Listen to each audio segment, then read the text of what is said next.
திருப்பாவை பாசுரம் 11.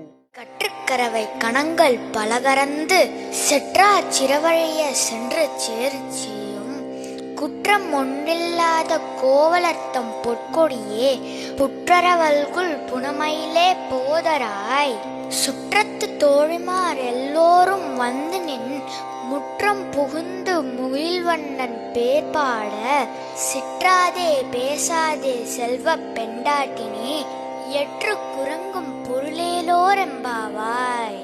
இன்னைக்கு அவ்வளவு அழகா அந்த பெண்ணோட உடல் எதோட அவ ஒப்பிட்டு சொன்னாலோ அந்த நாகப்படத்தை இந்த விளக்குல காமிச்சிருக்கிறோம். அது மாதிரி மயில், 2 மயில் நிக்கிற மாதிரி தொகை விரிச்சு ஆடிட்டு இருக்க மாதிரி கண்ணன் அவன் மாடு மேய்க்கக்கூடியவன், மாடு கன்றோட வாழக்கூடியவன் அப்படின்றதுனால பசுவோடையும் கன்றோடையும் இருக்கக்கூடிய கண்ணனையும் காமிச்சிருக்கிறோம். பின்னாடி 2 அலங்கார மயில், அந்த மயில் தோகை விரிச்சு நிக்கிற மாதிரி ரொம்ப அழகா அலங்கார விளக்கு ஒன்னையும் காமிச்சிருக்கிறோம். நடுவுல ஆண்டாள் அவ்வளோ அழகா அலங்காரமா 2 பக்கமும் 2 அன்னம் நிக்கிற மாதிரி ஒரு பெரிய விளக்கு எரியுது. இந்த பாசுரத்துல ஆண்டாள் எப்படி ஆரம்பிக்கிறா அப்படின்னா, அந்த தோழிய பார்த்து நீ எவ்வளோ அழகு தெரியுமா, பாம்பு புத்துல இருந்து வரக்கூடிய அந்த படம் எடுத்து நிக்கக்கூடிய பாம்பு மாதிரி உடம்புன்றா. அதாவது அல்குல் அப்படின்னு சொல்லுவாங்க. அதுக்கு என்ன அர்த்தம் அப்படின்னா, ஒரு பெண்ணோட உடம்பு இடை சிறுத்து தோல் பெருத்து இப்படி இருக்கணுமா. அததான் ஆண்டாள் அவ்வளோ அழகா சொல்றாங்க. நீ மயில் மாதிரி உற்சாகமா ஆடிக்கிட்டு இருப்பியே, இன்னும் ஏன் எந்திரிக்க மாட்டேங்கிற?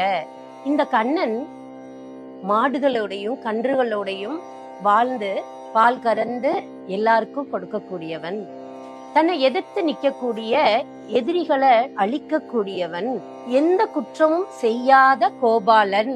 நாம கண்ணனோட புகழ பாடல அப்படின்னா நமக்கு எப்படி புண்ணியம் கிடைக்கும் அப்படின்னு வருத்தமா இடுறா கடைசியில. இதெல்லாம் தோழிகளை பார்த்து கேட்கப்பட்ட கேள்வி அல்ல.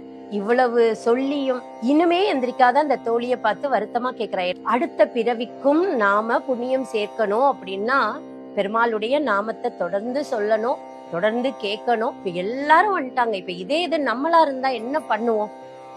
நீ பண்ணதெல்லாம் போதும், உன் கூட இவ்வளவு நேரம் நான் போராடிட்டேன், என்னால நீ எந்திரிச்சே வரலன்னு சொல்லி கோச்சிட்டு போயிடுவான். அவ எல்லா விதத்திலையும் ஆண்டாள் அவளுடைய தோழியை எழுப்புறதுக்கு முயற்சிக்கிறாள்.